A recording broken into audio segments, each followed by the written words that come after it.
Hello again, Mr. Keith here, back again to talk about informal amendments to the Constitution. So, we've already talked about formal amendments to the Constitution, which means that the wording of the Constitution changed. We talked about how it was very rare.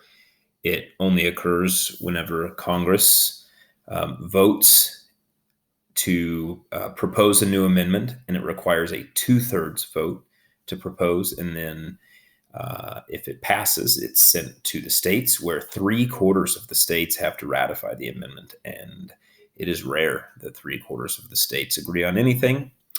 So today we're going to look at the other way or ways that the Constitution can change. And this is certainly something that happens far more frequently.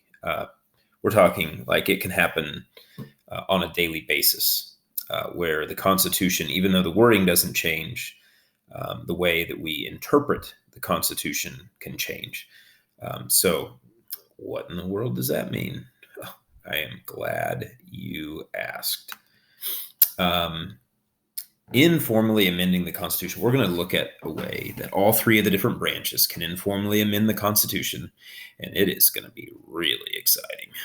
Starting with the legislative branch. So we know that Congress, the legislative branch, makes laws, and they make a lot of laws. In fact, every year they make thousands of laws. It's crazy how many laws they make, or at least they discuss that many laws. Some Congresses make far fewer laws than others. But the reason why they make those laws is to clarify the meaning of what the wording of the Constitution is. So one example that I always like to use is students can typically say that the right to bear arms is the Second Amendment to the U.S. Constitution. We know that. However, what exactly does that mean? Does that mean that my right to bear arms includes my ability to just take a stroll down 92 highway with an automatic machine gun and randomly fire it? No, I would go to prison, probably for a while if I did that. Does it mean that I have the right to own a gun to hunt a deer? Yes, it does. What type of gun can I own to hunt a deer? Those are all things that are clarified by laws, and those laws can be passed at the state level. They can be passed at the national level. There are literally thousands of laws that exist that help clarify the meaning of the Constitution. Okay, so that's the legislative branch. The executive branch informally changes the Constitution by the ways in which they enforce laws. And what that means is the Constitution gives the executive branch the power of law enforcement. But how they go about enforcing the laws can change from time to time. So I put a couple of examples there with one example with the creation of the Department of Homeland Security. So we've had a military in the United States for almost since day one. The power of that military and the way in which they enforce laws has changed drastically over time. For instance, when George Washington was president and he had to enforce the laws, he didn't have things like nuclear weapons at his disposal to help enforce the laws. So as the Constitution has stayed the same, but the enforcement of the laws has evolved over time, we see things like, for instance, on the screen, the creation of the Department of Homeland Security, which was created after the 9/11 attacks. The Department of Homeland Security's job is to prevent things like 9/11 from happening again. Prior to 9/11, we didn't really even see the need for something like a Department of Homeland Security, or we certainly didn't see the need in the same way that we did after 9/11.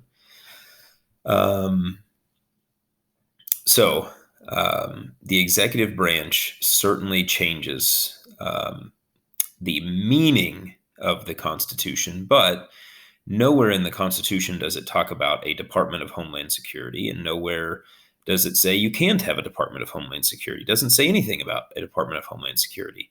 And so when we talk about the Constitution being changed, but the wording not being changed, that's probably a great example, and there are countless other examples when it comes to enforcing the laws. So I'm going to move my ugly picture here. The judicial branch, the Supreme Court has the power of judicial review, which we talked about as one of the 6 principles. That means that they get to look at different laws or government decisions and decide whether or not those decisions are constitutional. But the way that they look at different scenarios can change over time. A classic example is the case of Brown versus Board of Education. And what I mean by that is about 60 years before Brown versus Board of Education was decided by the Supreme Court, the Supreme Court ruled in another case called Plessy versus Ferguson. This was in the late 1800s. And in that case, the Supreme Court said that separate but equal is completely legal. And what that means is if, for instance, you had a separate place on a bus or a separate drinking fountain or a separate restroom for African Americans to use or ride on or attend, then it was okay for the races to be legally segregated. And that the Constitution allowed for the races to be legally segregated. So that was in the 1890s. So fast forward to the 1950s. So again, about 60 years later. And the Supreme Court rules on a case in which a young African-American girl, lived very close to a whites-only school, which existed legally based on based on Plessy versus Ferguson. And she wanted to go to the whites-only school instead of having to walk across town to the African-American school. And so her parents challenged the School Board of Education of Topeka, Kansas. And the Supreme Court ultimately heard the case and said that separate but equal, the policy that had been around for over 60 years, was unconstitutional. And therefore, in the case of Brown versus Board of Education, the Supreme Court eliminated legal segregation. Now you cannot legally segregate. And so the reason why I bring that up as an example is because the Constitution and the wording of the Constitution did not change between the 2 court decisions, but how the law was interpreted changed. So I hope you found that information helpful. If you have any questions, obviously you can, of course, ask your government teacher.